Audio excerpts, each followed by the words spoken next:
Desemprego jovem continua a ser um dos grandes problemas para resolver no mercado de trabalho.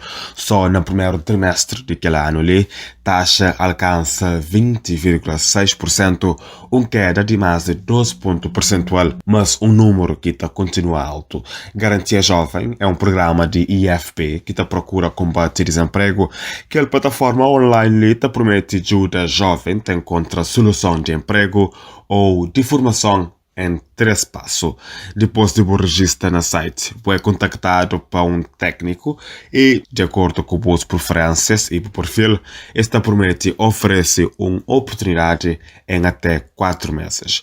O programa ali é pensado principalmente para aqueles que estão chamados nem jovens que estão trabalhando, nem que estão estudando, pensar um trabalho, um estágio ou para completa ou termina um percurso escolar. Pode encontrar mais informação no site garantiajovem.pt.